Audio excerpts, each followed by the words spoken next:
Yeah. So Kyle, I wanted to really ask you, man, Sam and Jony, I'm sure you've probably seen this. I want to get your hot take on it, and All right. then we can First dive off, into this I conversation. love nothing more than hot takes, guys. Can we just talk for a minute about how weird this photo is? What am I looking at? Well, please somebody explain this to me. This is the thing. I know who the guy on the right is. Yeah. Okay. So super TLDR, right? Guy on the right, yep. Sam Altman, owner, CEO, not owner. Sorry, like head person, lead face for OpenAI. Right. And then the guy on the left is the owner of a product company that OpenAI has recently purchased. And the implication is that OpenAI is going to be challenging Apple and starting to make smartphones that are natively AI enabled. That is the TLDR of this photo, which does not do anything to take away from just how weird this photo looks to me. It's very Chat GPT generated. No, you know what this is? This is your second album cover. That's what this is. It feels like this is Hall & Oates, but like a modern version of this, right? It feels like it. Yeah, and it's like music that AI loves or something. I don't know, but that's the minute I saw this, I was very confused. That I read the article and it made the picture far more confusing. Yeah. For a second there, you threw it up, and I was like, "Is this like a Memorial Day thing, or is this like what am I looking at here? Tribute to this? You know? Okay, I get it now. Happy Memorial Day. Yeah. So Jony Ives is Jony Ives is the guy that basically helped us. He designed like the iPhone, iPad, the MacBook, like all these beautiful products that we have. And him and Sam Altman been working together for the last 2 years, kind of in the background and in secret, I guess you want to call it. And I bring this up because this is kind of our topic today is AI technology and things of that nature. And this is I feel like this is a huge turning point when these two guys get together in the same room and try to build a product and bring a product to market that's going to be, I mean, it might be a phone. We don't know what exactly it's going to be, right? But I think it's going to be definitely some kind of device that's going to bring us closer to AI integration and product, right? So on that. Yeah. I think we're at a really interesting turning point where we've figured out what AI is, I think. People say the future is already here. It's just not evenly distributed. And I feel we are sitting at a massive inflection point in that statement where I'm interested to see what this device is going to be, first and foremost. My expectations are high. My fears are also equally high on all this stuff because I just feel it's still so new. I don't quite know what we're doing, you know? It is. And then when I think about AI, man, it's mostly like Chat GPT or Gemini or something like that, right? Like, hey, write this paper for me. I hope like my college professors aren't listening, but hey, you know, like write this for me, right? Write this YouTube script, write whatever for me. You tell it what to do, right? But there's so much more behind it as I'm kind of uncovering things. Even having the short chat with you prior to the show, prior to today, really, you opened up, it was some website and we can go through it later, but you automate different portions of your life with AI. And I'm like, my mind was blown. I was like, I didn't know that you could do that. You know, you can do it on O365 to make my workflows a little bit easier, but for my entire life, how does that work? You know, I try to think through every single day. And again, for the listeners, for the watchers, hey, what's up? My name is Kamo. I'm a former Marine Chief Warrant Officer, spent 12 years in, and now spend all of my time, now that I'm basically a retired tech executive, helping teach AI skills to normal people, as I describe it, but primarily veterans and teachers. And I tend to see that those communities are massively underserved by the AI tools and the training that are available in most cases. So I'm trying to mitigate that. And I've reached the point where I can spend my time doing something that actually matters and is impactful to the people that I love. And that's veterans first and foremost. And I think the problem right now that we see, and I always describe this in the funniest ways, everyone's doing second lieutenant prompting on AI and thinking that's the pinnacle. Right? Everyone's doing butterbar prompts. That's what it ends up being. So they're like, tell me about the War of 1812 or whatever. They hit enter and they're like, that response sucks. Or it's like, write an email to my boss that says I want to take a vacation day. And they go, that response sucks. And it's like, you've got to massively level up your understanding of how you give instructions to these tools. But there's a big piece that very few people are talking about, and certainly not inside of military circles, which is how do you then zoom out and orchestrate that? And I think the magic word everyone's talking about right now is agent everything, like agent, agent, agent, agent. You got to say it 4 times in every conversation or you don't get paid for it. But if you're a product company, at least. But the reality is just how do you orchestrate, right? We've got these incredible tools where to orchestrate stuff like this in the past, you needed to be a really good software developer. And now you just need to know it exists. And I cannot stress how easy it is once you learn how to do it to automate anything with these AI tools. And that's the next level. And that's like, what we were talking about, Vic, is just how do you get an inbox triage system in place? It's like, it used to be a really complicated set of like email filters and rules and if this, then that statements. Now it's like, I can help you build a customized inbox triage system in like 10 minutes tops. And it will cost you like $10 a month for the orchestration software, and it'll cost you like less than 1/3 of a penny a day to run. Like it's stupidly cheap and simple. And that's the thing is we're not teaching those skills yet. We've got to. So tell me what exactly, I have an idea of what it is, but for anybody out there listening who may not know what the inbox triage is, right? That you could teach. What exactly does that mean? What does that look like? The first thing I want everyone who ever thinks about doing anything with AI to ask themselves is, what would a human need in order to do this thing? That's the piece that not a lot of people are talking about in that context. It's like, okay, you just hired an assistant, right? You got a new clerk in the S1, right? And you need to teach them everything they need to know. Yeah, they've gone through school, so they understand knowledge, right? They maybe have access to your pubs or to the resources or to the rules that you have in place in any way. And you need to now give them instructions. So when I think of an inbox triage agent, the first thing I want to do is get rid of emails that don't matter to me, right? Like reduce the number of emails that I have to physically look at with my eyeballs. And the easiest way to do that is to just tell an AI system what you actually give a crap about and then have it do a first pass. And then I use Gmail. I'm fully integrated in the Google ecosystem. Will never touch Microsoft again if I can avoid it. But for me, that's just assigning labels. Yeah, like it's just assigning labels. So go in my inbox, for example, I have a to-do label and it's like bright red, and that's something I need to get done.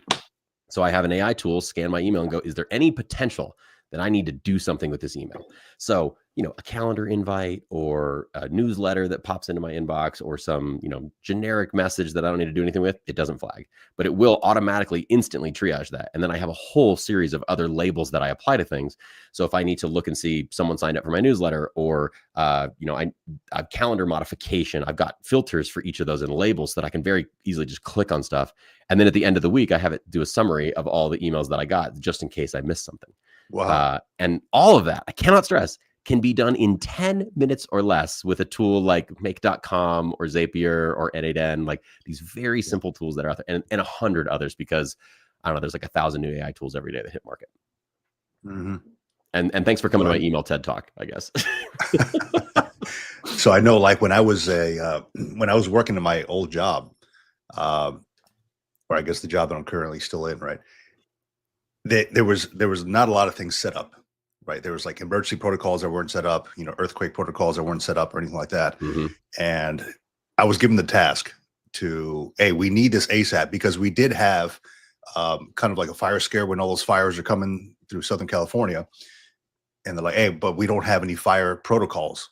So immediately I turned to like Chat GPT, hey, make me something, a template. That's right. But I had to use effective prompts. I went on there like, hey, look, I can't just ask it to make me something. I'm like, act as a fire chief. Do this. This is what I wanted to say. And it spit out this whole template. And that is, I didn't turn that exactly in. I had to make some tweaks according to my locations, but that is what I used. And I'm like, okay, well, and I turned it in. They're like, how'd you get it done so quick? You hired a freaking former chief warrant officer. That's why. Right. That's right. But that knows how to use Chat GPT, right? So that's the part I didn't tell. Yeah. And that's we all love a good acronym, right? So what I want everyone to walk away with is RGCOA. RGCOA is your new AI acronym, and that's how you want to prompt. Every single time you prompt, start with this, and I guarantee I just handed you future-proof prompting for the next 2 to 3 years until this technology changes completely again. So RGCOA, role, goal, context, output, ask. That's your new acronym, all right? So Role, act as a fire chief, right? Goal, I need to produce a new policy for fire preparedness or an emergency response document. Or context, I work for this county, this company, these are my customers, this is what they care about, all the context that you would need. And again, throw yourself in the mind of, I just grabbed a human and I'm trying to tell them what I need them to write this weekend or whatever it is. And then output, how do you want it? Well, I want it in proper Naver letter format and I want it 6 pages, or it just needs to be an email, or this needs to be a Google Doc, whatever. And then the final thing, and I cannot stress this enough. If you are a new person to AI, new to prompting, or your average prompt is less than 200 words, okay, always ask the AI tool to help you improve your prompt. So the very last thing you should say is something to the effect of, if there are any questions that I can answer to help you improve the quality of your output, go ahead and ask me. Otherwise, if you feel like you have enough information to give me a good response, go ahead and just give me the good response. And that's just a copy and paste that I put at the bottom of every single prompt that I send to an AI tool. But that's it. RGCOA, you do RGCOA and you're going to get 95th percentile responses, and you're going to be better AI user than every one of your competition. And we've lost Vic's mic, or I have. Oh, but the hand gesture. There we go. Those of you on the live stream, the hand gesture. All good. AI did it. Yeah, too much AI, right? They turned me off. Chat GPT, yeah. Yeah. So no, this is I feel like recently in using Chat GPT, right? It's now asking me at the bottom, would you like me to expand on this? Would you like me to do something? Because I have asked it like, hey, can you teach me this? I've been asking it to teach me about AI. It's created an entire master course for me. I'm like, I'm a 5th grader trying to learn AI. Teach me everything you know in Barney style, or like as a child or whatever. Yeah. And it has literally spit out a masterclass for me on everything and where it's going to be in a year, 2 years, 3 years, things like that. It's incredible, man. And but I've noticed that those prompts, it's already bringing those things up at the bottom. Yep. And that's, most of these AI tools understand what they want you to ask them, like the formats that they want you to ask them. That RGCOA is a cheat code. It gets you ahead of the curve right away. But I do love that these tools are now trying to help, like, save you from yourself to some extent. Like when you give it a pretty crappy prompt, it'll be like, did you want to go deeper on this? Like, I think you should ask me about this question down here. Perplexity and Google are really good at that. Like Gemini's recursive ask situation and Perplexity's recursive ask are phenomenal. And by the way, I think most 5th graders probably know AI better than all of us at this point. Like that's their life now. Oh yeah, my kid knows more than I do. I'm asking him questions. Yeah. Hey, guys, can we respond to some of these comments in real time? Yeah, actually. All right, so we got Steven or Stefan. I always mess up that pronunciation. Posted in here. Steven. Yeah, Steven. Okay, getting to inbox 0 is a nightmare for me. All right, I cannot stand the tyranny of email. I think that email is one of the worst mediums that we have settled upon as a society. And I will tell you that I practice inbox infinity. It's the polar opposite of inbox 0, but it's far more freeing, and it's far more mentally, like my mental health is better with infinity inbox. That's always good. Yeah. And that's, again, because I have the AI agent triaging it. I log into my inbox, the number says 9999 plus, and I just click on the little to-do tab, or the to-do filter on my labels. That's all I care about.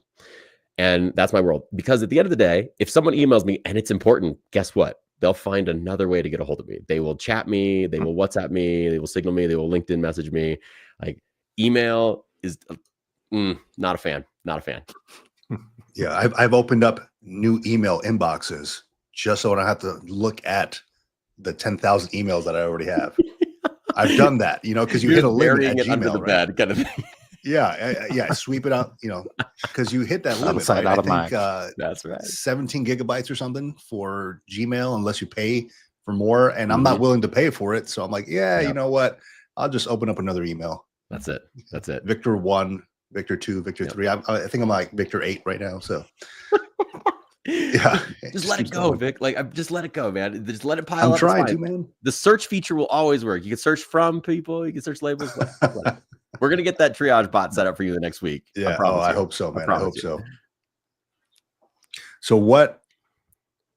All right. So I assume you've worked with a lot of folks who have needed assistance with their careers, right? Because that's the premise of the entire show is future-proof your career. What is the best way you think to future-proof a career? Because as we all know, AI is coming faster than we think. Yep. And it's been growing in the last 5 years that I've been researching AI. It's grown immensely. How can we future-proof our careers for this so it doesn't take over, so we actually work with it, not against it? Yeah. Okay. So this is the question, right?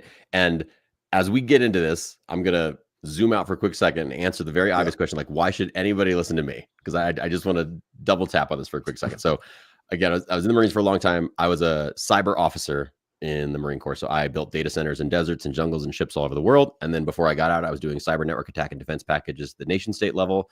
And let me pause and just say, that sounds crazy sexy. It is crazy boring. So I caught orders to Quantico. I knew I would never leave there for the next 9 years of my career. And I looked literally down the 95 and said, is this going to be my life every day? And that was it. I resigned commission and went to the tech world. And best decision I ever made, joining the Marine Corps. Second best decision I ever made, leaving after 12, which I know is a bold statement for anybody listening to this, but hear me out. So then I got into tech, like deep tech.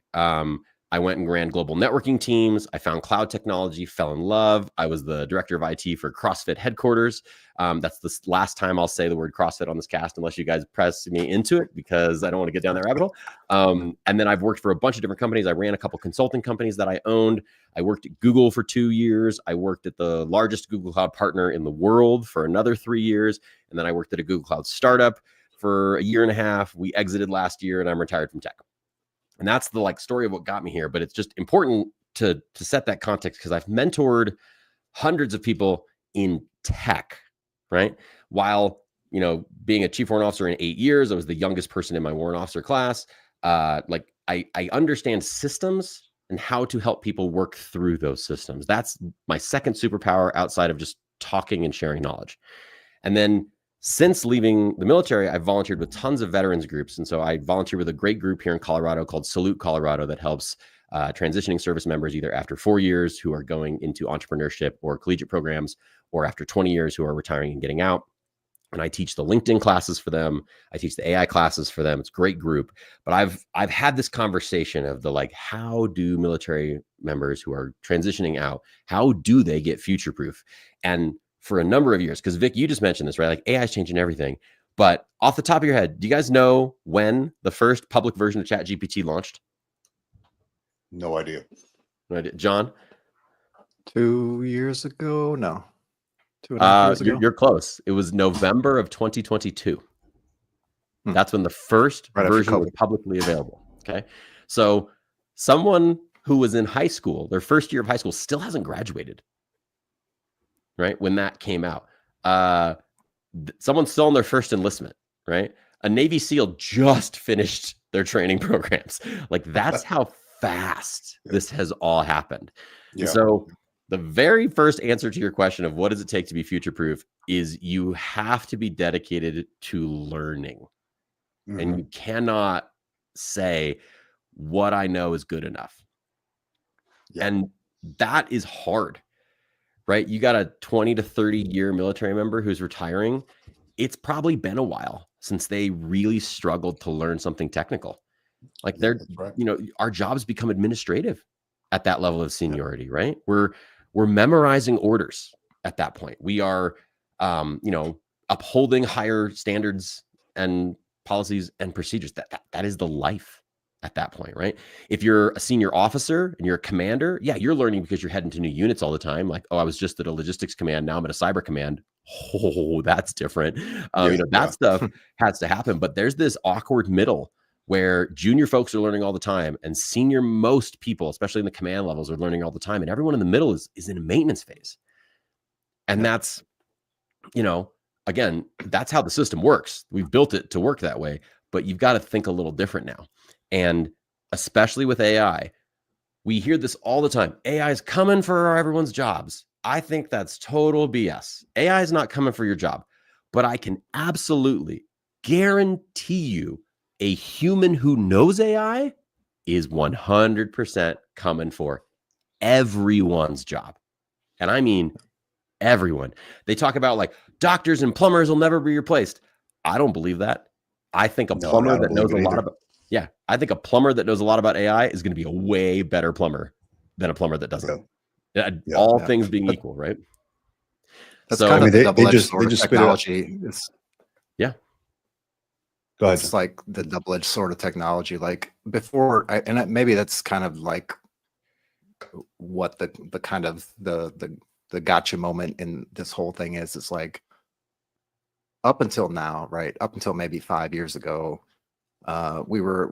everybody was thinking on Moore's law, just like everybody thinks of the food pyramid and like that's the way to be nutritional, and that's bullshit. I'll just say that up front. Anybody who follows the food pyramid is full of it. But all the grains. Moore's law has basically been telling us like we've got this linear path, and this is the way technology grows and grows and grows over the last 5 years at least, and maybe 10.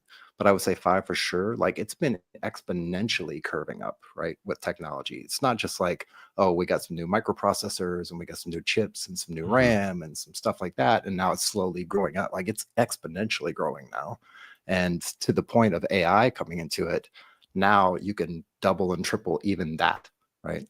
Because now the AI is building the technology that's building the technology. So if you were learning slow before, like now's the time to get on it and get into it, because you're always going to be chasing it at this point. That's right. Yeah. And I think it's the Red Queen's race or the Queen's Gamble or something like that, where you have to run as fast as you can just to stay in the same place. It's old Alice in Wonderland reference, but I think we're at that point. Someone in the chat was just talking about like this dedication towards learning is going to force a lot of people out of their 30 and 40 year like coveted positions, and the younger generation is going to have a stab at it. I think that's absolutely true, except you're still on a level playing field with those younger folks if you're willing to put in the work, right? Like you have to educate yourself on how AI works and how it functions. And I don't mean you need to be an expert at data science or machine learning. Nah. And you're going to find plenty of people who want to take your money and try and turn everyone into data scientists and machine learning experts and, you know, AI architects and all that. I'm like, you need to learn the tool, right? Like grab the hammer by the handle, not the head, right? Like, and sure, you can drive in nails with the sledgehammer if you want, but that might not be the right tool for the job. And that's, you know, a practical education on AI is what we need to be giving everybody. And I mean, everybody, senior citizens living in assisted living, you know, veterans, teachers, firefighters, plumbers, everyone needs to be getting that level, because I think this is as different for all of us as it was going from, you know, written letters to email, or going from, you know, a stationary phone to a cellular phone. It's so fundamental that we will look back on this and laugh about a pre-AI era of work in just years, if not today, right? Like I'm already laughing at that. Yeah, there's going to be no more of this the way we used to do it, the way we've always done it, right? Like you check into a new unit, and excuse the dog in the background. Oh no, he's excited about AI. I get it. Yeah, I know. We all are. We all are. It's an AI. Yeah, it's an AI dog. I get it. Shut the F up. Okay. Yeah, exactly. Don't lip read. Yeah. No, but I'm sure we've all got into units, right? Like, hey, how do I do this? And then people are like, hey, yeah, this is the way we've always done it. Yeah. It's the way we've always done it, right? Open up that dusty old SOP, and then this is the way we've always done it. And I've been into units even as recent as a few years ago. Like there's paper on the shelves. This is the way we've done it. Okay, so how are we going to do it now? Because I'm not going to go off of this old pub and just go off of this stuff, because things are changing, right? There's a way to do it faster. There's a way to do it more efficient. Let's explore this. And I recall sitting down with my team. I had a team of about 12 folks across the country in my last position here. And we sat down, we talked about AI. We talked about doing things more efficiently, because the going back and forth and submitting emails and just, it wasn't working, you know, because we need answers now. And if we fall behind, we're going to fall behind, and we can't, it's hard to dig yourself out of that hole. Yeah. So that, in that aspect, I loved it, because I was able to learn it myself. And when you know something enough to teach it, you know it, right? You feel like you know it. Now transitioning to something I just read the other day, and this was, I'm sure you know about the CEO of Fiverr, who came out and said, you know, AI is definitely taking your job, announcing to his folks, right? And I don't know if you've ever hired somebody on Fiverr. Like I've hired people to do things on Fiverr before. And I have to assume that a lot of them are using AI to get it done because they do it really quick. There's plenty of really good, credible stories out there of people who launched basically AI agents that just respond to people on Fiverr because the primary method of communication is their internal messaging system or email, right? And have made thousands and thousands and thousands of dollars without doing any work themselves. There was when Devin, which for those of you that don't know is one of the earliest programming agents that was ever released, when that came out, they went on Fiverr and had it do jobs on Fiverr to like prove that people couldn't tell the difference between an AI agent writing code for them and a human writing code for them. And it worked. It made like $80 or something. That was part of the initial litmus test of can this thing operate?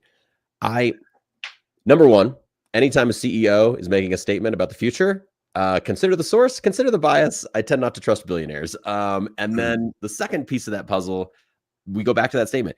A human who knows AI is coming for every job. Every job, right? It's going to just be a fundamental shift. If you don't know how to orchestrate these AI tools, you're resigning yourself to the primary work you do being replaceable. The primary work you do being low value, low mental load, admin minutia. That's really what it comes down to.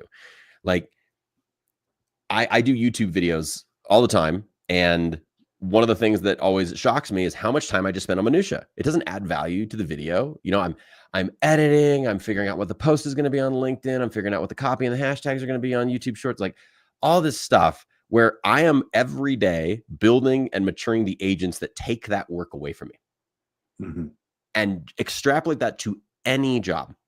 If you're a human who works with spreadsheets or documents all day long, I would say that, and bold statement from Camo here, but like 5% of the work you do is actually mentally stimulating.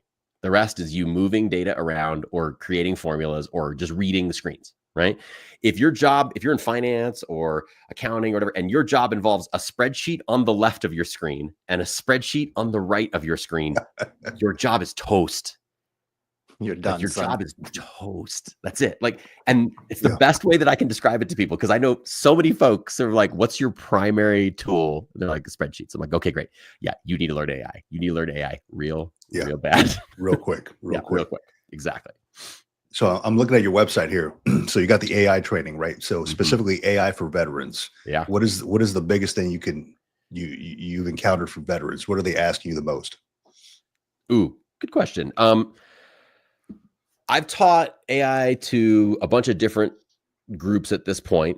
And what I have found is that the veteran groups, you have to just like talk in their language.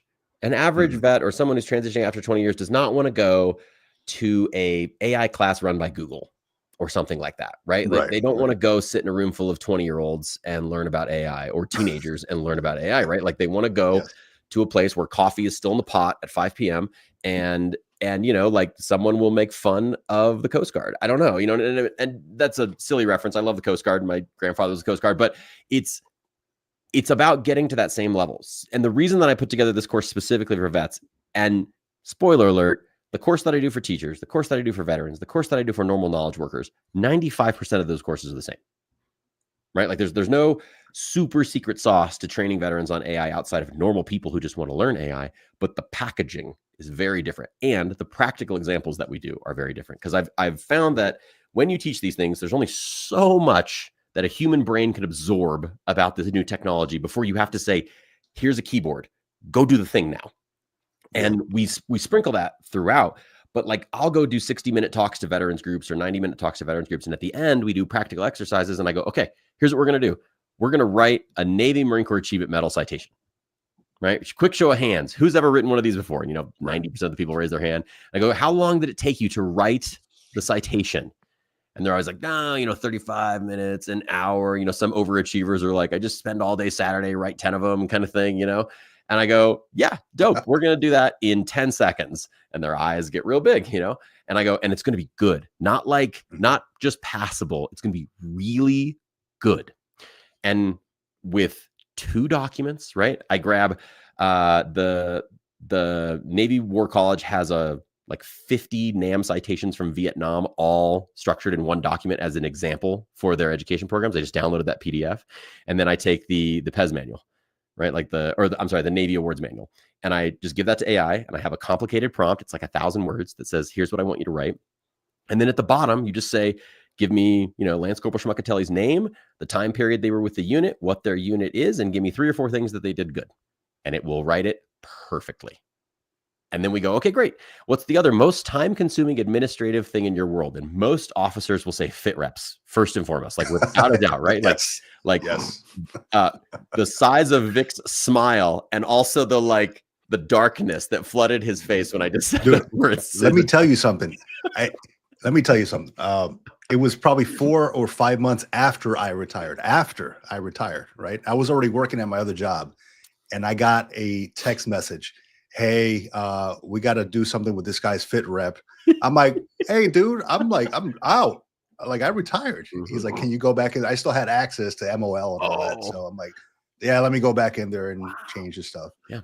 Meanwhile, I'm over here wearing a suit and tie and shit, But yeah, fit reps. Yeah, please continue. Exactly. Sorry. And so check it out. Like, if you just have the PES manual, that's all an AI tool needs to help you write a really good fit rep. And again, you need the person's information. And you can crawl, walk, run through this, but if you are listening to this and you're still in uniform and you have to write fit reps, please hear me right now, because I want to save you hours and hours and hours of your life. Just take the PES manual, give it to Chat GPT or Claude or Gemini or whatever, right? And then say, I need to write a section I or whatever you're looking for on, Second Lieutenant Schmuckatelli at Second Lad, who's been here for the last 2.5 years, and this is what they're good at, and it's adverse, or it's not observed, or whatever, and it will write it. And again, fit reps have a specific language. You can customize this. The prompt examples that I give to all the military folks have all that language in there for you to go in and customize to make it sound like you. If you want to get really advanced, you can train AI how to speak in your voice. It's easier than most people think. I have a free video up on YouTube right now that talks exactly about how to do that. And once you do those things, you're set.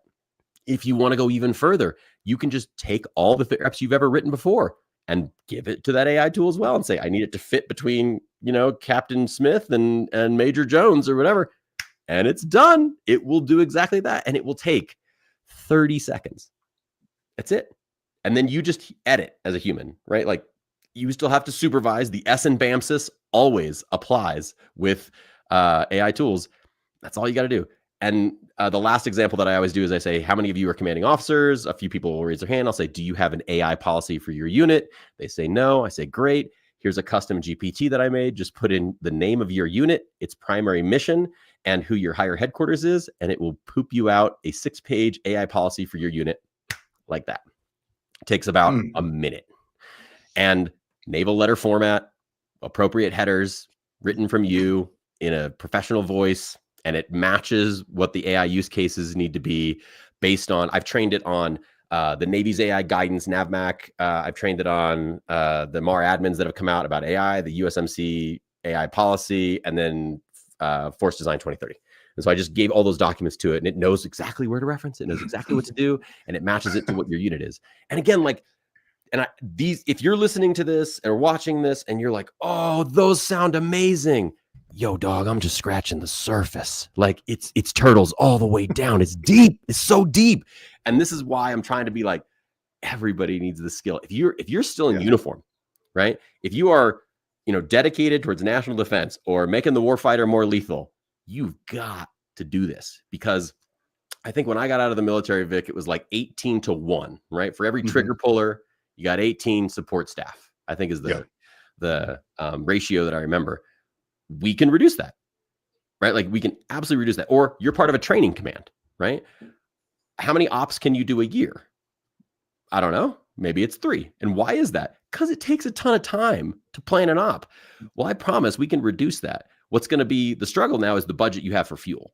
Like, I'm going to reduce your problem set to fundamental things with levers you can pull. Want to do 12 in a year? You can now, because you've got the patterns. Want to take the lessons learned process, the after action report process, and automate that so that you can actually spend more time sitting in a room with the people who need to talk about what worked and what didn't, and identify ways that you can mitigate that in the future to make things safer, more lethal, better, more efficient.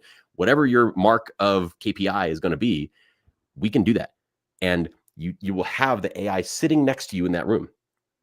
It's not That's about, excellent, man. yeah, it's not about having the AI like as the 12th person in the stack in Fallujah. That's not what I'm talking about, right? There are methods for that, and I'm sure somewhere Palantir or General Dynamics are working on something like that. But for right now, I'm talking about the 18 people in uniform for every person in that stack in Fallujah. Those people can make it where everyone in that stack has a higher survivability, a higher lethality towards the enemy, and a higher intelligence and like quality of the intel that they have going in, that the helicopters will be there quicker to extract them, that the Humvees will have a safer route. Like all of that is possible. And I'm trying not to be hyperbolic here, but it is just because it's we are fallible and we can use these tools that never sleep, that are based on logic. There's no human emotion inside of this, outside of what's like natively salted and sprinkled into these tools. But it's just it's like such a cool freaking time to be alive. It is. And I'm going to transition here to a question that we got. From your average logical thinker. Can Camo speak on copyrights with AI? Oh, I've been learning how to create consistent characters for my kids' books, but worried about AI claims, etc. Thanks. All right. First thing, I am not a lawyer. All the opinions expressed by me are my own. I do not represent any company or speak on behalf of any agency or legal authority. So first and foremost, okay? Everything I'm about to tell you is my opinion, and it's based on my interpretation of a lot of things.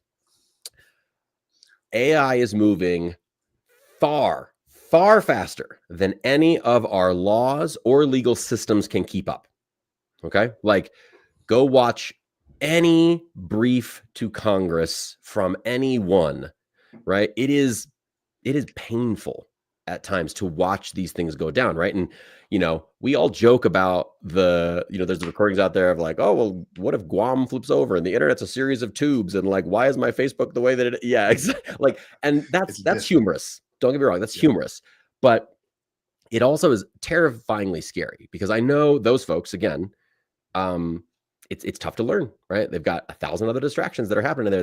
Them to fundamentally understand what this technology is will be a challenge. So to get directly to the heart of copywriting, you have to trust the companies you're working with on copyright. So if you are doing anything where you are concerned about the copyright of your own material, I would encourage you to use a paid professional version of one of the big three, okay? So that is OpenAI's Chat GPT, that is Google's Gemini, or that is Anthropic's Claude, okay? I don't think there is a bad decision there. If you force me to choose one, I'm going to say Google's Gemini. I used to work for Google. I trust deeply the internal security protocols that Google has. And if you're using a paid version of that, it's backed by their standard data center protection policies and Vertex AI policies. I use Google for a lot of my sensitive stuff as well, because I trust it. Again, as much as you can trust any billion to $1 trillion corporation in 2025. Cool. But if you're using an open source version of DeepSeek or DeepSeek Web or whatever, like, sus. I'm super sus about that kind of stuff. And don't use free versions of anything with anything you want to be copywritten, because, and read the end user license agreement. Yes, all 180 pages of it or whatever it is. And here's an alternative.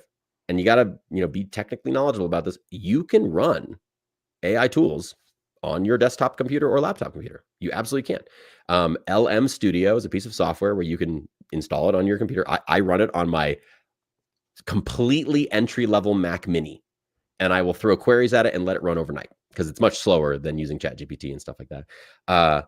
But it works, and I don't have to worry about anybody snooping on that outside of, catastrophic Big Brother always watching craziness or whatever. But like, I run those things locally for sensitive queries as well. Or if I'm dealing with something where I do coaching, I do mentorship, I don't put any of those into public LLMs. I use local LLMs to process those, when I need stuff. So there's a bunch of crappy answers that I can give you to this, but I would just say, oh yeah, we're screen sharing right here. LM Studio. Oh, this is such good software.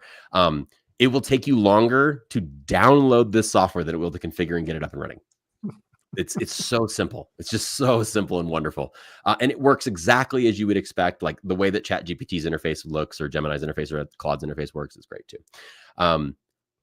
But I'll throw this out here. The biggest problem that I would have with you is, how do you establish provenance? So if you want to eventually win your copyright lawsuit, make sure you are keeping copies of stuff, Because if you are saying that Chat GPT stole my characters or stole my book or something, you have to prove that, and you don't control the interface. So download those chats, store them as PDFs, put them in your inbox, whatever, but just have your receipts, cite your sources. Always the key. Anyway, hopefully that answers the question. Can we go on a little side quest real quick? Totes. I love side quests. You bring the best armor. You bring up a very interesting topic, just on the specific question that we had in the chat here, from your average logical thinker. Asks great questions, by the way, and Steve as well. Provenance. Provenance is a big word. Just to break it down for anybody who may or may not know what it is, it's basically proving the validity of the document or the technology or the idea or whatever it happens to be. Would you, or do you think that maybe a smart move provenance wise, and I know we're still at the very infancy of it, but to take and document that provenance on the blockchain? And if so, does that make sense to people, regular people? Yeah. So John, I love that you ended that with, does that make sense to regular people? Because my initial reaction when you said the blockchain is always like, that's a hefty ask for your average person to be able to say, go store it on a blockchain. Like, and to walk up to an average person on the street and say, hey, take this sticky note and go put it on the blockchain. Like their brain's going to reboot. You know what I mean? If you have the technical knowledge to store information on any blockchain, even one that you create, sure, that'd be dope. I think that'd be a good outcome for this. I also tend to try to keep things very simple, right? I think if you have an email that you sent yourself that has a PDF of a chat history on, May 26, 2025, that's pretty easy to validate, right? Like any court of law is going to be able to log in and check the headers and make sure that's not fake, right? They'd be able to subpoena Google and say, prove that the Gmail account received this message. And that's super easy to corroborate. So I'd say crawl, walk, run, right? Download it, send yourself an email with that information in it so that it has a paper trail or an electronic paper trail. But then, printing it out, storing it on a blockchain, all those are additional steps that you can do to much more securely validate that. And John, I love that you also brought up this concept of provenance. I dropped that term super casually, and that was unfair to someone who has no idea what it is. No, that's a good. Yeah. I very recently saw a argument about provenance that I will just share with this group where, for those of you who've seen Star Wars and those of you who have seen Dune, there is like a lot of controversy that the author of Dune, Frank Herbert, I can never pronounce his name right. Herbert. I'm just going to go with Herbert. Sounds fun. Frank Herbert stole the idea of Star Wars stole the idea for Dune from George Lucas and Star Wars. And it's like, that's not the impressive part. The impressive part was when Frank built a time machine and went back 15 years before Star Wars was ever released and released the first book of Dune. That's where the real struggle was in that. And that's what we're talking about is, how do you prove that you had the idea first, right? Or how do you prove the idea came from X, which came from Y, which came from Z? There's lots of precedent out there that you can go research. And again, I'm not a lawyer. Talk to a legal team. Talk to a copyright lawyer. I encourage you. But yeah. So real quick, just for folks out there who aren't up to speed, aka this guy, on blockchain, please explain what is this? What is this word? I know what it means, but I'm happy to take it, but John, if you want to do it too, it's fine. Yeah, I mean, I can dip my toes and try to explain it in regular human speak for people out in the audience. So blockchain basically is a big computer network system. You take the data that you want to save and you store it in these blockchain kind of files.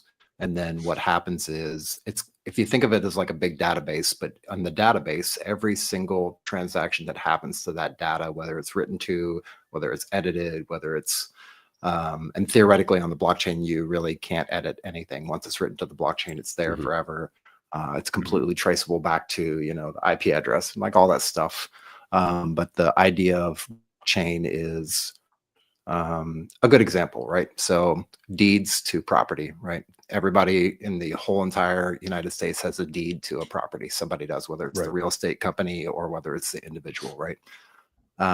Each of those documents are handwritten documents. They're stamped, they're signed, they're sent to the county clerk, and they're filed, right? So you can go into the MLS or whatever, and you can look up all these documents and see the provenance of who owned this property over the length of the property being in existence, right? From all the way back to as far as they have the records.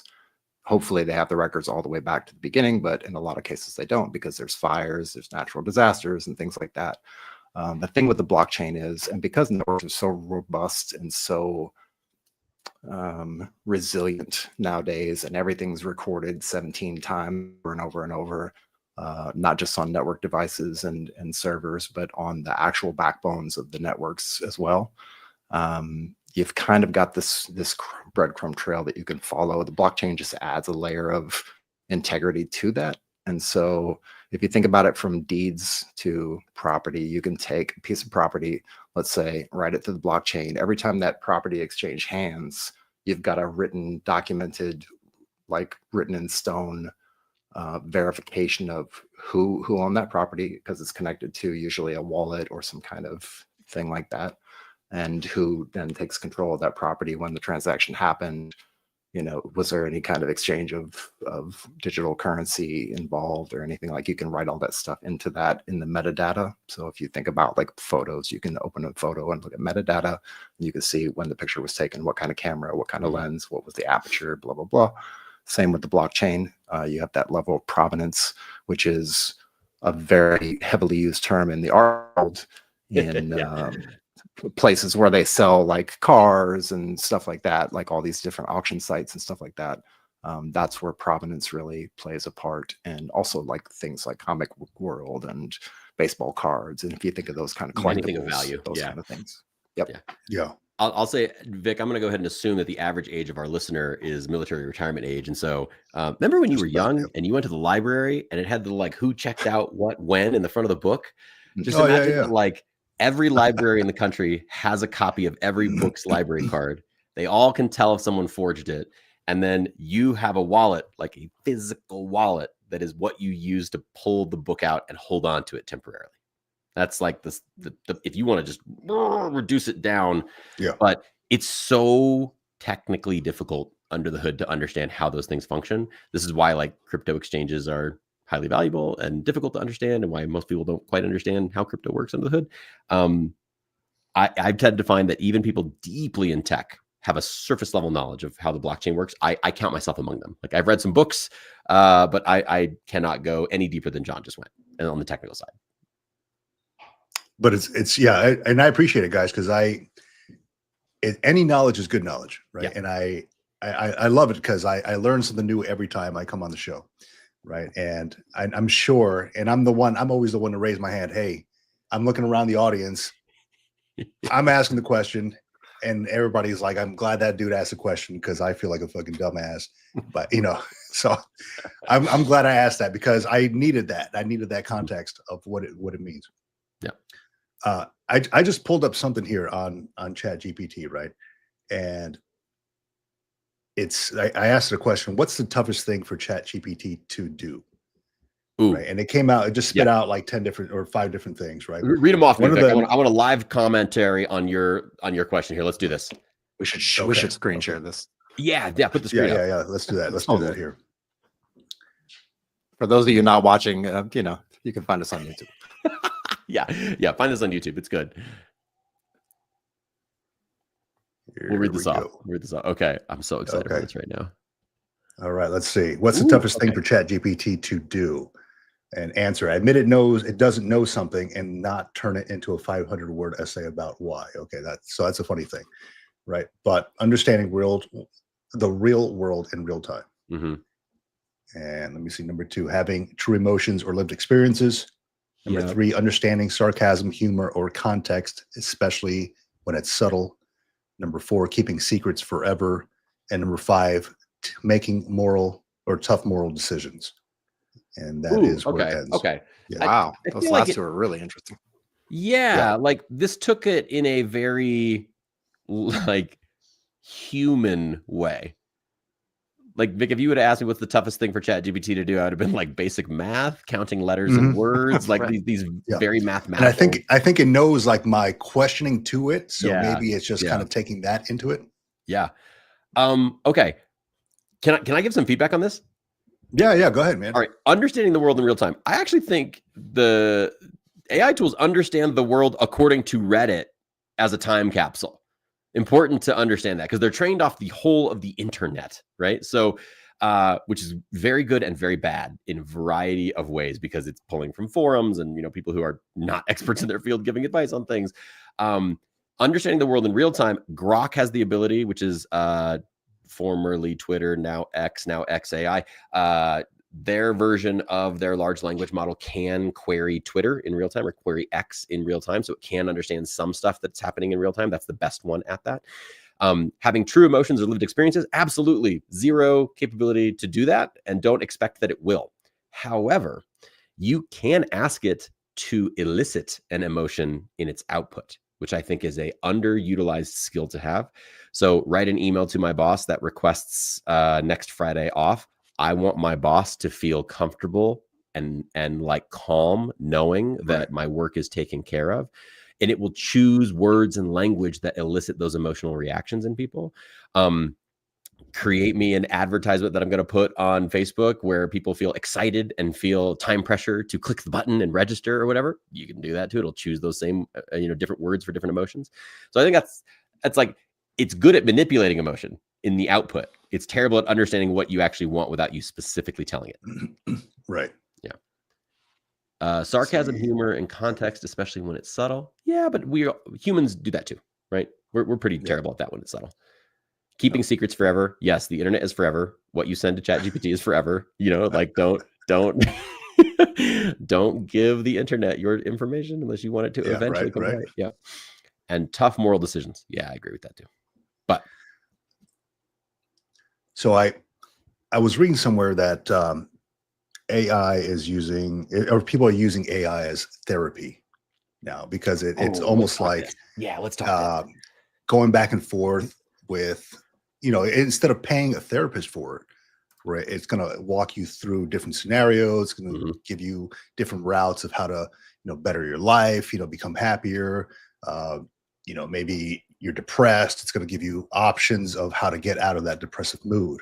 Yeah. Right. So have you encountered that at all? I mean, I know it's kind of outside of the realm of, the AI for veterans and all that stuff, but I assume that especially with a drawdown of, like the Veterans Crisis Line, I assume that people are kind of turning to this more for therapy sessions. Yeah. So let me share two stories with you here really quick.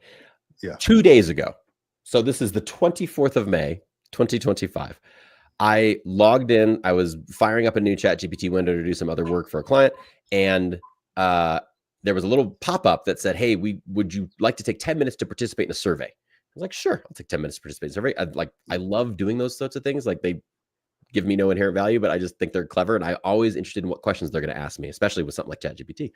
So it starts off with some very basic stuff like, do you use this for work? Do you use this for school, et cetera?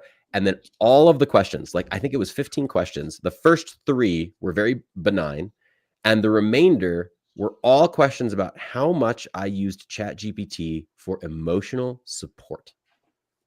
And I cannot stress, I have not used Chat GPT personally for emotional support like that, or to talk through sensitive issues and stuff like that. I will use a local LLM for that if I want to do that. I also tend to really value the human connection.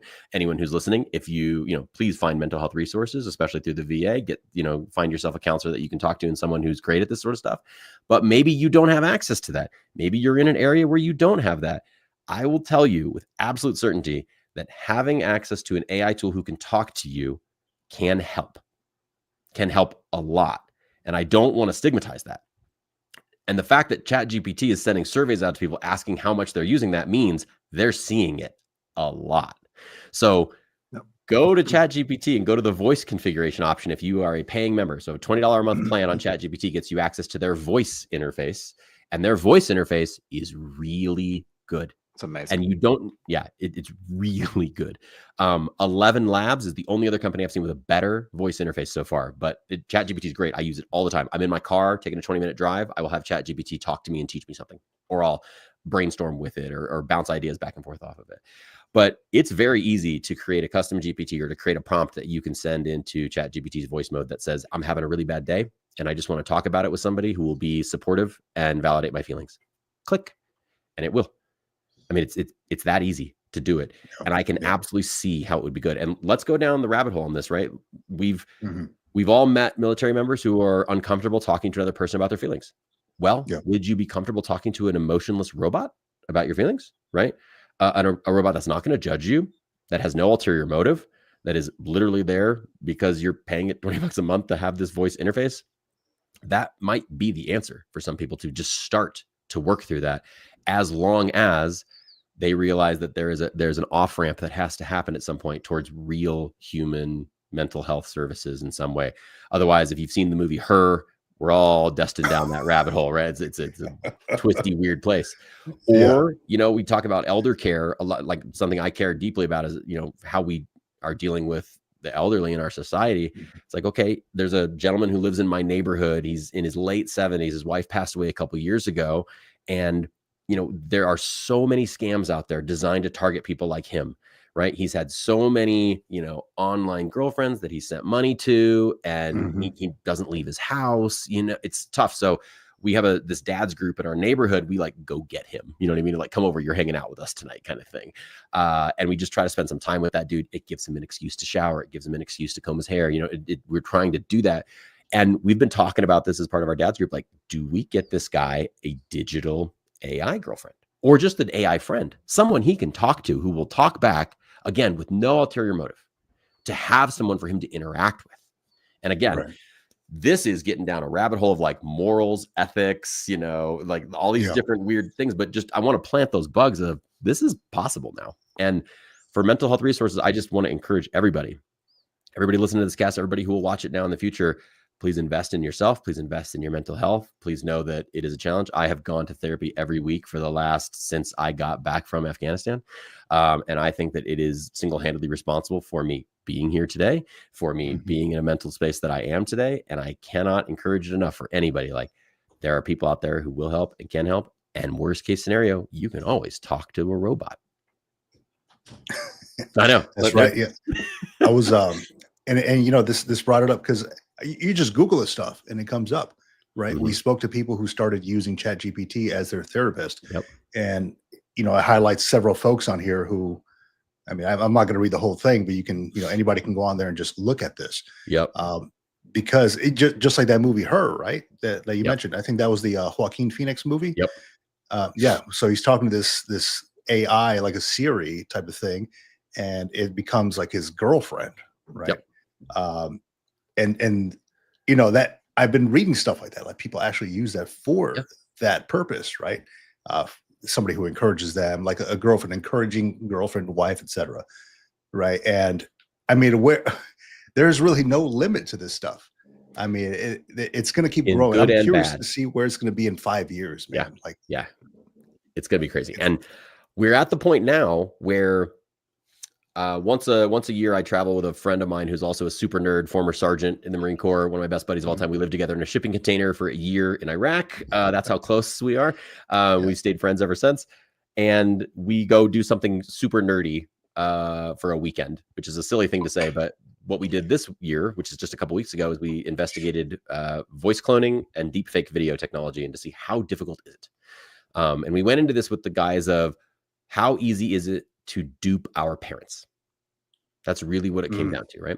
And here's the answer: really, really easy. Really easy. Really easy. Like, the barrier to entry the mom tested scale. Oh yeah, it's zero. It's absolutely zero. Like, you can clone someone's voice enough to fool an average person who's not ultra sensitive to it and looking out for it. Like I don't click blue links in email. Like, I am suspicious of literally everything on the internet at this point, but with 10 seconds of audio, you can probably produce a voice clone that's enough to dupe an average person. 10 seconds. And that could be you bumping into someone on the subway and saying, "Excuse me," and asking him one question and having a recording device going. You know what I mean? Like, if you get 30 seconds, the quality goes up an order of magnitude. You get an hour, it goes up another order of magnitude.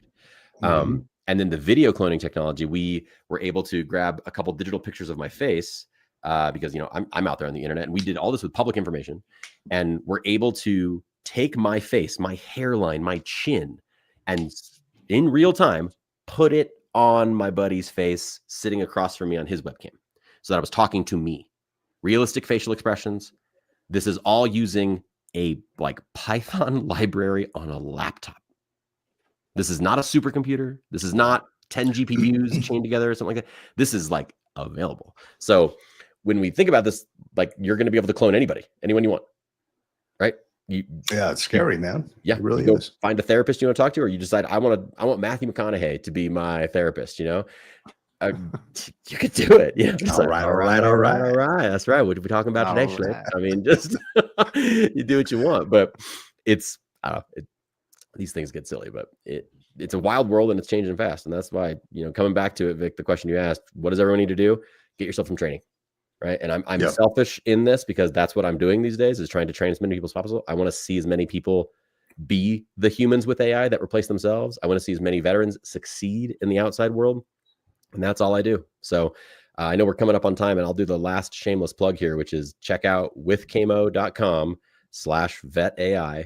That's the place you can go to learn a little bit more about this training class. My next live training cohort starts June 9th. Evening classes, 2 nights a week for 1 hour, Monday, Wednesday. Anyone can check that out. If you work for a company, if you've already transitioned to the outside world and they offer professional reimbursement, my goal is to have this cost you $0 out of pocket. We'll have your company pay for it because they're going to be the primary people that get benefit out of this. And then your life gets more future-proof. And if you don't take my training, that's dope. Go find something, right? Go find a project to do. Go find some way to educate yourself on this stuff outside of just ask a question to Chat GPT. That is not enough to cut it these days. Yeah, big time. Because that's what it is right now. And that's where I want to be, right? I want to be able to use this in concert with whatever my career is, my career trajectory. That's right. Not just ask it to, top 5 things I could do with my kids this weekend. No. That type of thing. Yeah, which is still really cool. Don't get me wrong. Like I use no, it is. Yeah, I've got a 5-year-old. We do bedtime stories with AI. I'm trying to train him, even as a 5-year-old brain version of like how to use these tools, how to be polite to them, like how to still talk like a human. He loves these like sort of like fantasy make-believe stories that we make up. So I've made him like a miniature D&D custom GPT where when we travel and stuff, I tell a story and then I have him roll dice, and the Chat GPT like generates me a follow-on scenario based on his dice roll. It's really fun, and it helps. And I just have my phone up and I'm talking to him, right? Yeah. And the phone is like kind of listening in real time, and then I just tell it he rolled a 2, right? Or he rolled a 20, and it just like gives me the next prompt, and then I tell him the story and we make it up. And so it's a way that we are building this in to be normal, because if you have kids, especially young children, I have no idea what education is going to look like for them in just a couple years, but I know it won't look anything like what it does today. That's right. That's right. So I'll tell you, Kamo, and I wrote I didn't write it, ChatGPT did it, right? But I prompted it to write me a bedtime story, a children's story on John Basilone. Yeah. And it came out amazing. John Basilone, right? So who is a Medal of Honor recipient, right? Marine Corps Medal of Honor recipient. And I wrote it, I'm like, make it a cute bedtime story on the adventures of John Basilone. And it did exactly that. And I was reading it to my kid, and he's like, is this for real? He's like, he's 10, right? Can we talk about the most Marine sentences that have ever been said? That might be one of them, Vic. Just like, write me a bedtime story about John Basilone for my kid. Write me a bedtime story about John Basilone. Yeah. Exactly what I asked it to do. And it spit out something incredible. And I was like, this is amazing. I want to turn this into a kid's book now. Yeah. And, I use it for so much in the realm of like simple parenting. Like my kid and I want to draw or color, and I say, make me a coloring sheet of the things my son loves. And I click the print button on my crappy little brother printer, and we have coloring sheets, and that spurs conversation.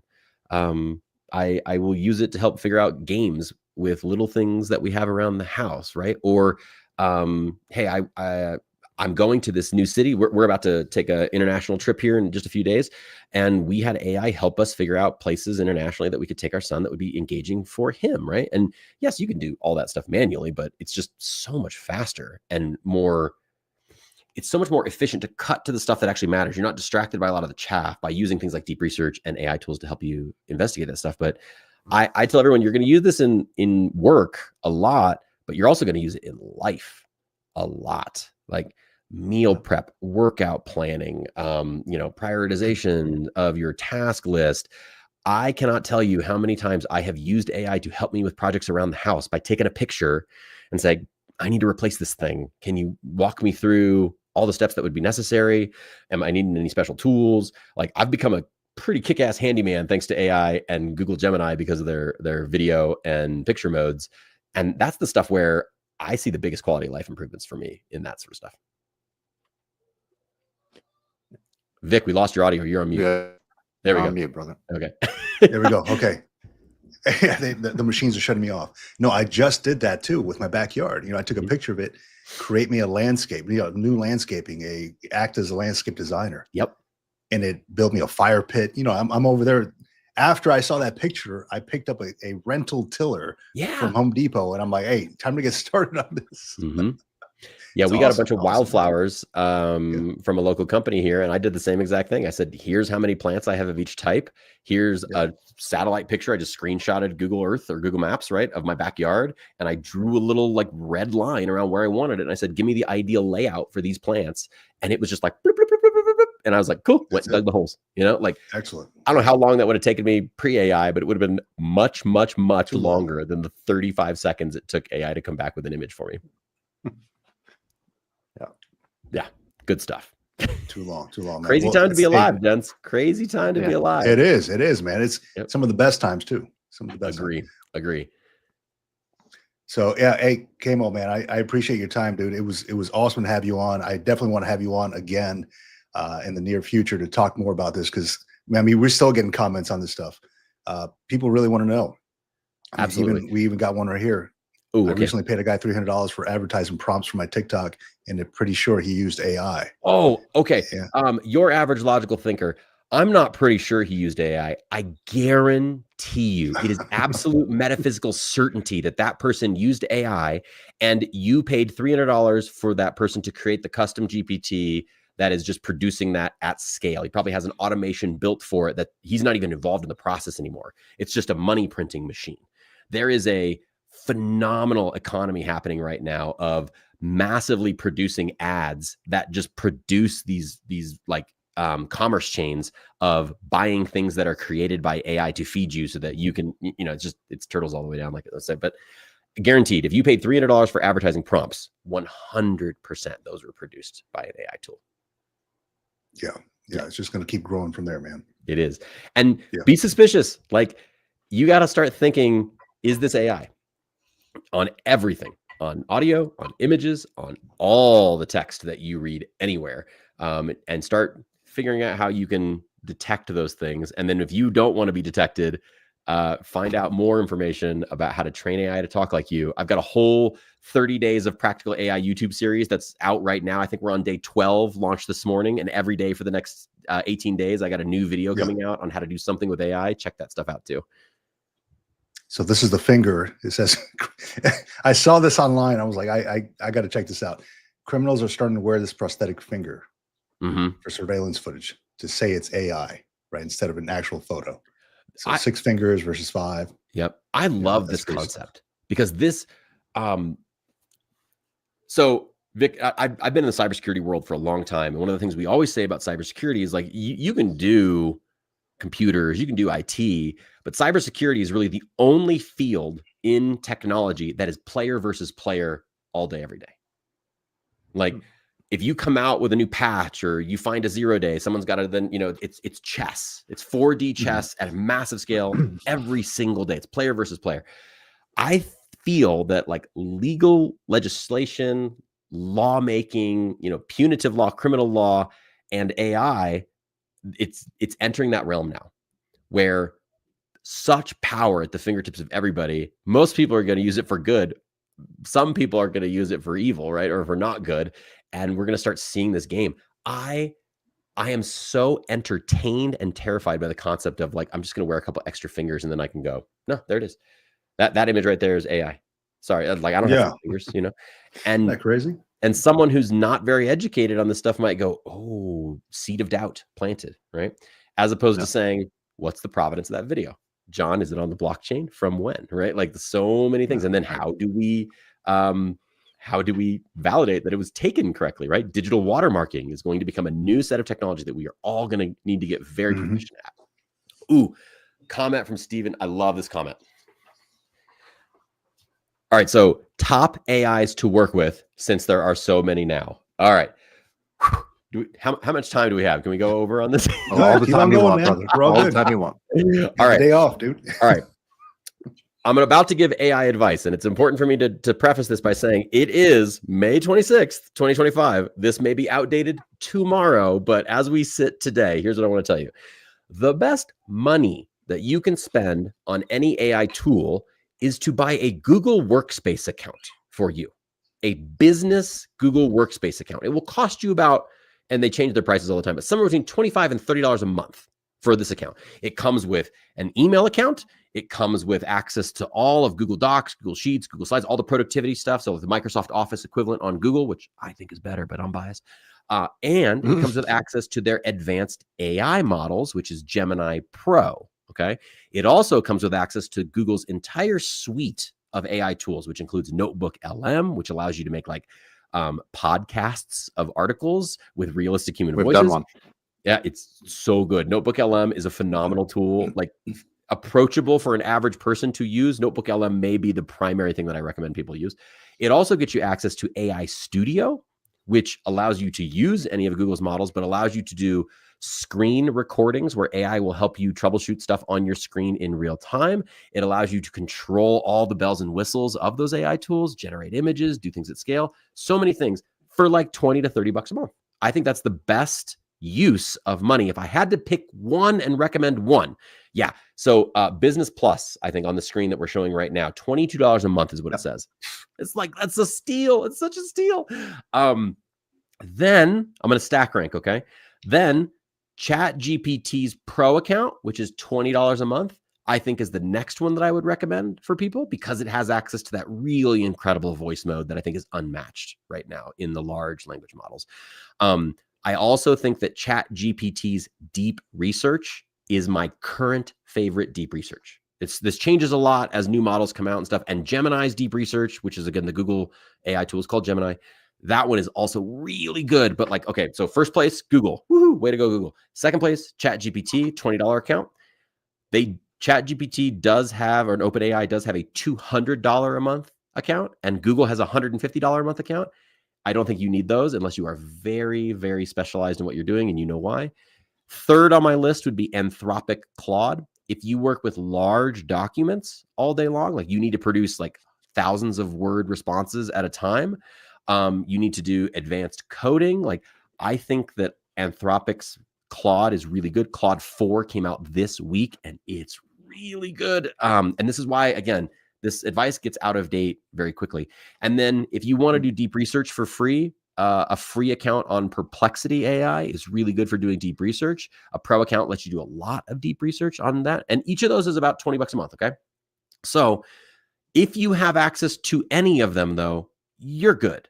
Like, do you need multiple tools? Probably not. I would say pick one that you really like and then find specialized tools for your job or your hobbies that work really well with you. Like if you're a musician, there's great AI tools for 20 bucks a month for musicians, right? If you're a video editor, whatever, there's great tools that you can spend 20, 30 bucks a month on that kind of stuff. So have a primary large language model. And I recommend that you do Google's Gemini, OpenAI's Chat GPT, and then Anthropic Claude in that order. And then have some specialized stuff for you that makes your life easy. I run a business on this, and I will tell you, my CFO and I have agreed that I can only spend a few $100s a month on AI tools. That's my limit, is a few hundred a month. Now, I want to be very clear. I negotiated the word few, and we defined that as less than 10. So that I have some freedom in there, but you don't need a ton. Okay, and they all work the same. A prompt that you send to Chat GPT will work just as good when you send it to Claude, which will work just as good when you send it to Gemini. And yes, you can customize them. But again, just find one and pay for a real version. That's my overall recommendation. So I hope, Stephen, that answered the question for you. Amazing. All right. Amazing. Good. Amazing. Yep. Yeah. So, go ahead, John. Let's see. No, I was going to say, so last minute things. We talked about the website. We talked about where to go. Yeah, go ahead. Vic and John, are you guys coming to my next AI class? That's the big one that I want to, I'm putting you on the spot here. You know what I mean? You said it's what, June 9th? Yeah, it starts June 9th. Vic, I know you can make it. John, I'm a little worried about time zones for you, bud, but the sessions will be recorded, so I'll get you a different version. What time's it going to be? Nice, man. Why not, dude? Why not? I'm learning a lot as it is on this podcast right now. I can only imagine what I'm going to learn on June 9th. Yeah. So you guys are getting in. I'm getting you both in. Starts June 9th, which is Monday. The classes are Monday and Wednesday nights. They are 3:30 to 4:30 p.m. Pacific or 6:30 to 7:30 p.m. Eastern time. They'll be about 60 to 90 minutes. I say plan for 90. I'll give you time back and you'll be a happy camper. Goes for 6 weeks. So 12 hours of training. That gets you 4 hours of basic fundamentals, 4 hours of advanced customization and automation, and 4 hours of direct hands-on, getting your keyboard dirty, using AI. And depending on who I have in the class, I customize those last 4 hours based on who's in the class. So that's when you want to do it. Oh yeah, we're showing this on the screen. Oh, so is this how they do it? They start the AI mission. Is that how they anybody who's listening? How do they actually get into your class here? Yeah, absolutely. So easiest thing that you can do, because again, these classes tend to be small. And if all of a sudden, 1,000 people message me from this podcast, I'll just say, thanks, John and Vic. We'll make it work. We'll figure it out. But connect with me on LinkedIn, send me a message on LinkedIn, or you can just, if you scroll down on this page that you're showing here, Vic, there's a apply button near the bottom. You'll see the little keep going. There's a little breakdown of each week right there. So just apply for the live cohort. You click that link right there at the top. Go up a little more. Just missed it right there in the center. Yeah. I have a self-paced version of this that I'm going to launch in July or August, which again, a few $100 to go through this training, but the live sessions are really where it's at because you get to interact with me and the rest of the student base. And this is it again. So we start in 14 days from this recording, and then just name and email why you want to join. Click that button. It'll send me an email. I'll reach out to you. I'll get some time to talk with you, and we'll make sure that it works right for you. All right. Yeah. Excellent. We got a question here from what we got? Average Logical Thinker. Do we have to have a paid AI program already to attend the course, or can we learn with free AI apps? No, you can absolutely learn for free. I just think that, let me just say this. Whatever we end up deciding for a cost for the course for you, because I customize it for every veteran, for the record. I want to make sure that it's the right balance of you are committed financially so that you show up to every class and it doesn't create a financial burden for you. It's a delicate balance. It's different for everybody. If you're working for a company that has reimbursement funds, it's fixed price because that's just going to be how it is. But I will give you a $20 discount on whatever we decide so that you go buy a month of Chat GPT Pro and you can make the decision yourself. However, you can absolutely get a ton of value out of the course with just free accounts everywhere. No need for a paid account. Excellent. Sounds good. Yeah. Gerald says he's still on duty during class hours. I get it, man. I got to do it sometime, and it's going to alienate some people no matter what. But each session is recorded, and there's a little chat community that I have built up as well. So if you join any of my live training cohorts, you get access to my community where you can ask questions, and you can always come back and watch these. So life happens. It's over the summer. I'm doing a teachers cohort as well during the middle of the day for this kind of stuff too. And I got a lot of teachers that are going to be gone for specific weeks, and so they're just coming back and they'll watch the recordings. You can still make it. We all know what happens on duty. You're just kind of sitting there, put the earbud in. You're fine. Doing your rounds. We all know what happens. No, all good, man. Hey, Kamo, man, awesome information. I really appreciate you coming on the podcast, dude. I learned a ton myself. I got like 2 pages full of notes here. I love it, and I'm sure I'm going to have more here coming on the during the course. I guess, is there anything that you want to leave the audience with? Any last words on anything that we covered today? My last words are just going to be motivational for anyone who's watching this. Like, your job is probably not going to prepare you to replace yourself, right? And definitely no one is going to come find you and force you to take AI training. So invest in yourself, invest in like that lifelong learning concept. And it just starts with one little step. So find some training, no matter what you do, and get in on this wave. I want you to be on the surfboard, throwing shakas and hanging 10 and zipping down ahead of the curve and not just being caught in the wake and languishing in the ocean, waiting to sink. I don't know. This metaphor sucks, but you get the idea. So invest in yourself, ladies and gents.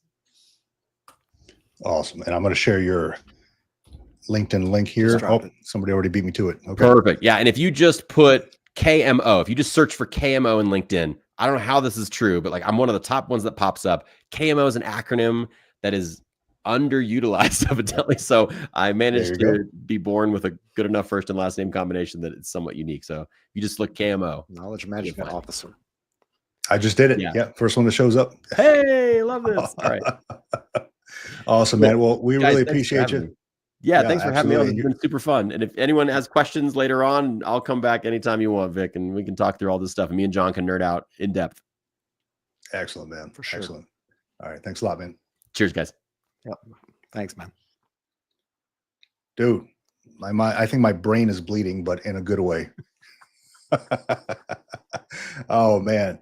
Yeah, there's so much things you can do, dude. There's so many things that you can do with AI. It really is the wave of the future. And if you don't learn it now, you're going to get left behind, right? I was just telling Kamo the other day that my kid is in there learning Python. He's 14, and he's the one teaching me about this stuff. Hey, Dad, why don't you use this prompt? Why don't you look into this? Why don't you look into that? And I'm like, how do you know this? You know, he's in some sort of computer software engineering class in school, and he's teaching me about it. You know, and I figured, you know, I'm still fairly young. I need to get up to speed on this stuff. If not, I'm going to be left behind, and they're going to be, you know, I'm just going to be antiquated at that point years from now. So might as well learn it now. Yeah, and not to go too far off the deep end, because I know there's a lot of information to take. This is almost like a tap class right here on AI. But a few things, right? So like if you want to go down the deep end and want to just dip your toes into it and get into the coding, for one, the AIs will, if you want to learn how to code, like the AI can literally teach you how to code Python, JavaScript. Like it can literally teach you step by step by step. You just got to tell it, like, as you explained, I'm a fifth grader. I would like to learn Python. What are some basic things that I need to understand about Python scripting? Yeah. Not just that, but there's also things like, and this is not a sponsored podcast yet, but things like apps like the Grasshopper app, where you can just grab some of these apps. I believe this one's created by Google, and it's just one of those kind of things. It's kind of like a little game. You just get on there and you start playing, and it teaches you basic coding skills for different things. And literally that's just it. Spend 10 minutes, spend 20 minutes, spend 30 minutes doing some research and playing with these toys, and then just reach back out into the communities that you're a part of that maybe have some people that talk about this stuff, especially our community. Like we'll happy to get in there. Let Kamo know if he wants to come in and join the Facebook group of all the veterans that we have, the military veteran group on Facebook, and get in on that conversation and share ideas. And that's really where it starts. And absolutely, you can go super deep. You can go super deep on AI, super deep on blockchain, super deep on everything we talked about today. And I'm going to actually share it here on the chat here. The Military Retirement Group on Facebook. If you're looking to connect with other fellow veterans, you don't have to be a retiree, other fellow veterans, retirees, etc. People who are, we even have spouses in there, right, who want to know more about military life, etc. Join the Military Retirement Group. We're about 2,600 strong right now. A lot of good information in the files tab, a lot of great information in the posts. And John and I always share stuff that we are doing on the podcast. So yeah, just all around a good group of folks, and it's growing daily. I think I got to approve like 6 more people that requested since yesterday. So great group of folks. Let me see. You can find us on the Military Retirement Podcast, or info@Military Retirement Podcast. If you want to send us an email, militaryretirementpodcast.com, of course, has information on the podcast, and both John and I, the Green Logbook on YouTube, and you can find us on LinkedIn as well. So it's not normal that we do a show on a Sunday and then a Monday, but we had to fit in Kamo because you know, it was just too much good information not to have him here. So we really appreciate that. Yeah. And then we're going to be uploading some shorts. We're going to chop this stuff up. And then I think our next show is on Sunday, right? This coming Sunday then. That's right. You know who's coming up? I can pull it up real quick if you want. I have not checked the calendar yet. I don't know. I can look. Let's see if I can pull it up real quick without stalling, without wasting the internet. No, you're all good, man. But I do want to say, happy Memorial Day to all the folks out there. Please take some time to reflect on those who came before us, made the ultimate sacrifice for our freedoms. Definitely, think about them. It's not just a day off, not just a day to barbecue and go have some fun, go to the beach or whatever. Also a day to reflect on those folks. We've got Raymond German. Is that correct? June 1st? Raymond German. Okay. The funny thing about Raymond is I always bump into him at different events around San Diego. Always bumped into him. Like I was last time I was I was going to an event. I was waiting for a parking space because I saw somebody backing out, and sure enough, it was Raymond German backing out. I'm like, what are you doing, dude? Randomly, just random occurrences. So we'll have a lot to talk to him about. Awesome. All right, man. With that, I think we're good. That is the podcast. That's it. Appreciate everybody. Thank you for listening, watching, paying attention out here.